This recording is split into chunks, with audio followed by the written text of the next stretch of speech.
Hi folks, this is Don Meissner with the North Country Fishing Report. You know, one of our main waterways here that I don't want to neglect reporting on is Black Lake. And I called my buddy Jigger Jim this morning and I said, tell me something, Jim.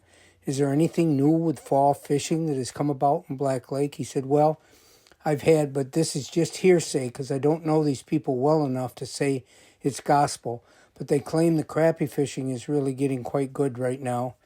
I says, well, how about the bass fishing? He says, it's good. He says, remember, these bass are primarily feeding on the young perch that were born this year, and they're now 2 to 3 inches long. He said, but it's only mid-October. He says it won't be till probably November when it starts getting colder, and it gets really hard to get out on the St. Lawrence. Your guides are freezing, you're bitter cold. Black Lake isn't quite so bad, but he said that's when the smallmouth fishing is really going to become fantastic. Remember, we've talked about fishing, looking for the rocks and looking for the shoals if you're new to this. And I said, tell me, what would you use? He says, well, you'd use something 2 to 3 inches that is the young perch size right now. He said one of the things that he uses is a dark sleeper, and I believe that's made by Megabass. It's a little paddle-tailed imitation-looking fish. You know, it's like a swim bait you use. You throw, and he said what happened last year, he started using it, and he says, I don't use it the rest of the year, but I started using this for smallmouth, and a fish bit the tail off immediately. Then somehow I threw it out again and fished it a bit, and one of the eyes came off the lure. So now I'm using a one-eyed tailless bait, he said, and honestly, the fish started hitting it like crazy.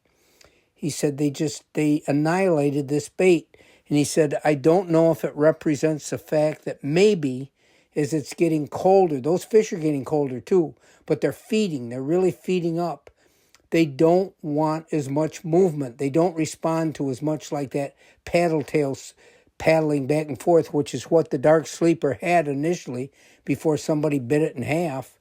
And he said, then when all it's doing, it doesn't have any action at all now, but the fish go crazy for it. And he said, I don't know if it's because they're not looking for a lot of action at this time of the year. He says, I just kind of bump it along the bottom. You can fish it like a swim bait too, he said, but with it just kind of like dragging along the bottom seemed to work great for him. He says, I don't know if this is a rule or if it's just the way I think, he said, but I think it's important for us to think of that because that's why sometimes these baits with the really soft plastic paddle tails look just incredible to us in the water, but they might look like too much to the fish. Maybe the fish don't want that much action. And I think that explains why sometimes just smooth swimming things work so much better.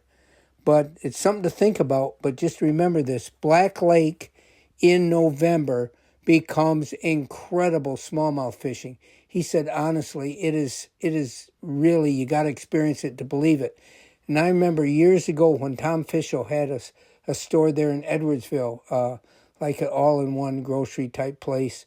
And Tom used to say to me, you know, I want to take you out here in the late fall. Nobody knows about this great smallmouth fishing. And back then, I don't think hardly anybody did. But it's a part of Black Lake, and it's something to think about. The other thing you should realize is there's a change in motion in the water in Black Lake when they open those gates at the dam in Hewelton on the Oswegatchie River. When the water's sucked out of the lake, the current really becomes a vital sort of stimulant to the fish to feed. When that current is really moving, when that water's being sucked out, the fishing can be fantastic. And Jim said to me, I don't think a lot of people know about this. They don't realize the current effect in the lake itself. We usually don't think that way. When we're thinking of lakes, we're not thinking of currents.